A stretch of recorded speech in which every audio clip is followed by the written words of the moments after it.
میرے محترم بزرگوں اور دوستوں، السلام علیکم ورحمۃ اللہ وبرکاتہ۔ آج رمضان المبارک کا آخری جمعہ ہے، جسے عرف عام میں جمعۃ الوداع بھی کہا جاتا ہے۔ اس میں پہلی بات تو یہ سمجھنے کی ہے کہ بعض لوگ یہ سمجھتے ہیں کہ جمعۃ الوداع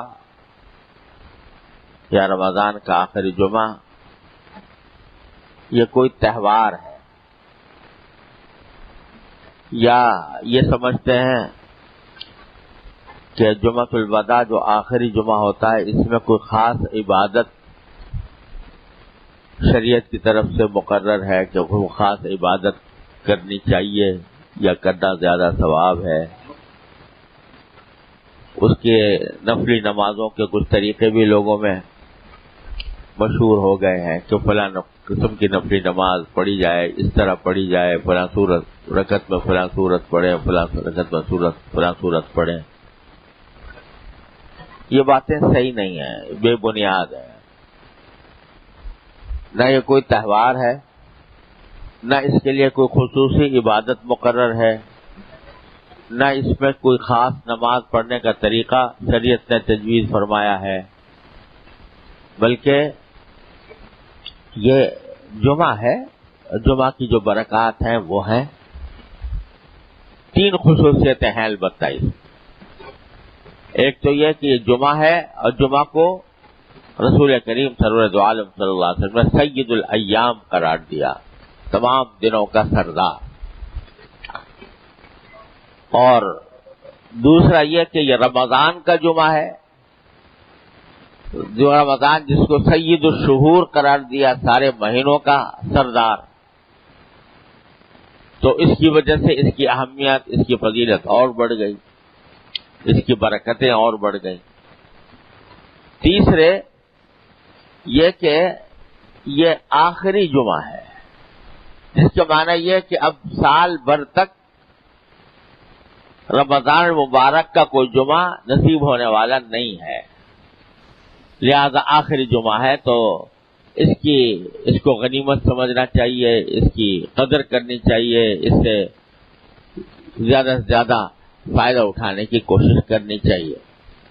یہ 3 خصوصیت بے شک ہے، اور فائدہ اس سے کیسے اٹھایا جائے؟ پہلی بات تو یہ کہ اس موقع پر جبکہ رمضان اب رخصت ہونے کے قریب ہے، چند دن باقی ہیں، جو کچھ رمضان کے مہینے میں اللہ تبارک و تعالی نے اپنے فضل و کرم سے کسی عبادت کی توفیق عطا فرمائی، چاہے وہ روزہ ہو یا نماز ہو یا تراویح ہو یا تلاوت ہو یا ذکر ہو یا دعا ہو،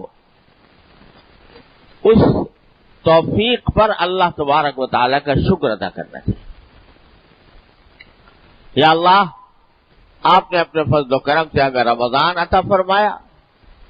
اور اللہ آپ نے اپنے فضل و کرم سے ہمیں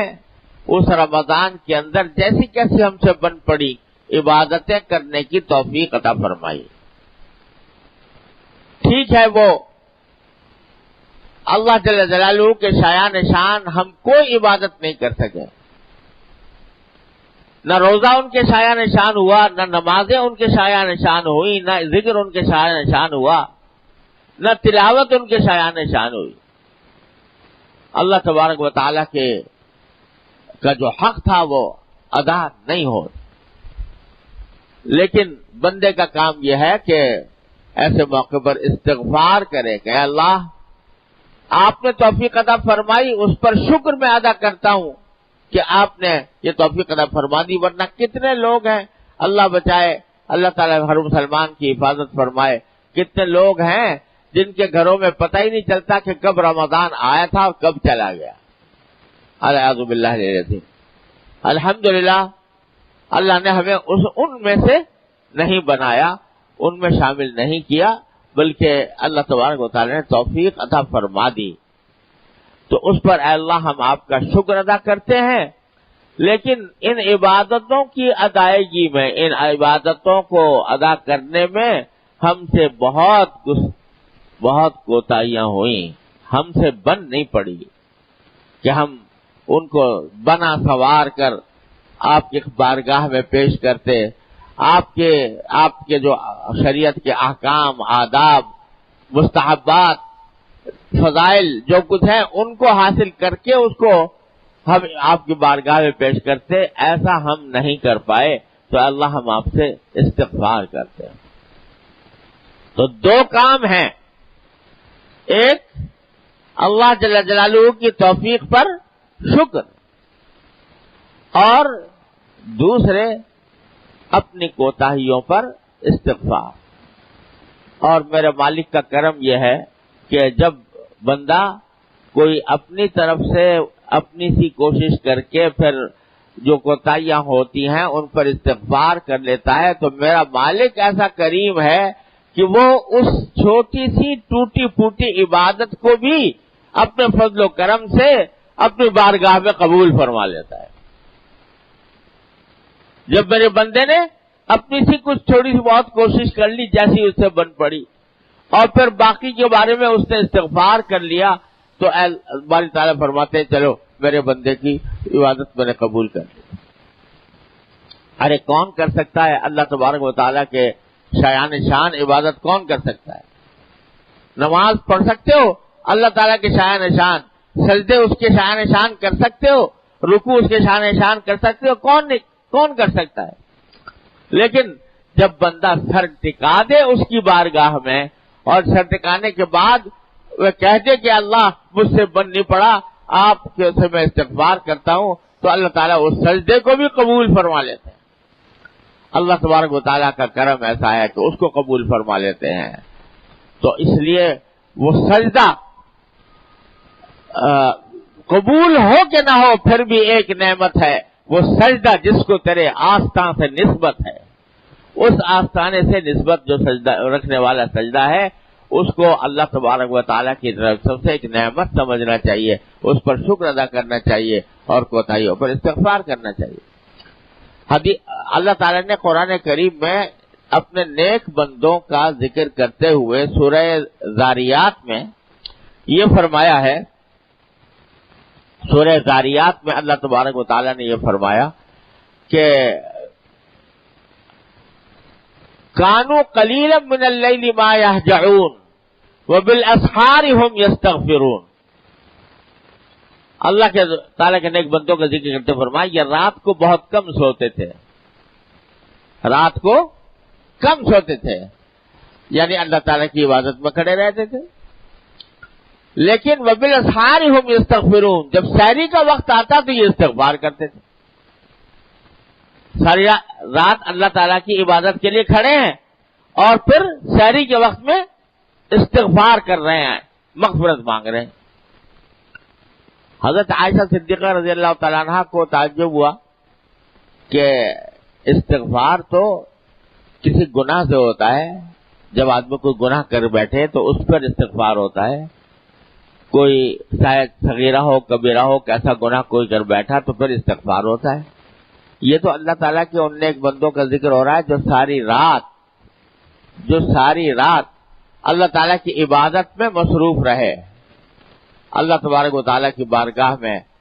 حاضر رہے، سجدے کرتے رہے۔ ابھی استغفار کس بات کا کر رہے ہیں؟ تو کیا استغفار کر رہے ہیں اپنے گناہوں سے جو پہلے کیے تھے یا کس بات سے؟ تو رسول کریم سرور دو عالم صلی اللہ علیہ وسلم نے ارشاد فرمایا کہ نہیں، یہ جو رات میں عبادت کی ہے اسی سے استغفار کرتے تھے، اسی سے استغفار۔ کیا مانا کہ اس یہ کہتے تھے کہ یا اللہ یہ عبادت تو ہم نے کر لی مگر آپ کے شان نہیں بنی، لہذا استغفار کرتے ہیں۔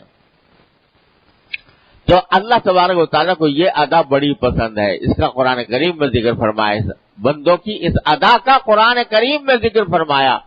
کہ یہ رات کو سوتے کم ہیں اور سحری کے وقت میں استغفار کرتے ہیں۔ تو اللہ تبارک و تعالیٰ کو یہ بات پسند ہے، اور پسند ہونے کا نتیجہ یہ ہے کہ جو جب استغفار کر لیا تو کوتاہی ختم ہو گئی، معاف ہو گئی۔ اللہ تعالیٰ کے فضل و کرم سے قبول ہو جائے گا اللہ تعالیٰ کی رحمت سے یہی امید رکھنی چاہیے، اس کے فضل و کرم سے۔ ارے ہم اپنے عبادتوں پر، اپنے کیے پر بھروسہ کریں، یہ تو ہو نہیں سکتا، اس واسطے کہ ہم نے اس کے شایان شان کیا ہی کیا ہے، لیکن اس کی رحمت پر بھروسہ کہ وہ ہماری اس ٹوٹی پھوٹی عبادتوں کو بھی اپنے فضل و کرم سے قبول فرما لے گا۔ ہر مسلمان کو پورا بھروسہ رکھنا چاہیے اللہ پر، اللہ تعالیٰ کی ذات پر، اس کی رحمت پر، اس کے کرم پر، وہ ضرور قبول کریں گے انشاءاللہ۔ ٹھیک ہے، ہم سے بن نہیں پڑتا کہ، لیکن ہم مانگیں گے ضرور اللہ تبارک و تعالیٰ سے، اے اللہ ہم سے بن تو پڑا نہیں، لیکن یہ جو آپ نے اجر رکھا ہے، روزوں کا اجر، نمازوں کا اجر، اور اس کے جو انوار و برکات رکھے ہیں آپ نے رمضان کی عبادتوں کے، کیا ہم محروم رہیں گے اس سے؟ اے اللہ آپ کی رحمت، آپ کا کرم، آپ کا فضل، اور ہم محروم رہ جائیں؟ ہم آپ ہی کے بندے ہیں، اے اللہ اپنے رحمت سے، اپنے فضل و کرم سے عطا فرما دیجیے۔ اس لیے نہیں کہ ہم نے کوئی بہت بڑا کارنامہ انجام دے دیا، اس لیے کہ آپ نے اپنے فضل و کرم سے توفیق دی تھی، آپ نے اپنے فضل و کرم سے ہمیں رمضان عطا فرمایا تھا، اپنے فضل و کرم سے توفیق عطا فرمائی تھی، اور جب توفیق عطا فرمائی تو آپ کی بارگاہ ایسی کریم کی بارگاہ ہے کہ کوئی چھوٹی سی بھی چیز بھی لے کے پہنچ جائے تو اس کی دل کی اخلاص کو دیکھ کر آپ اپنے فضل و کرم سے قبول فرما دیتے ہیں۔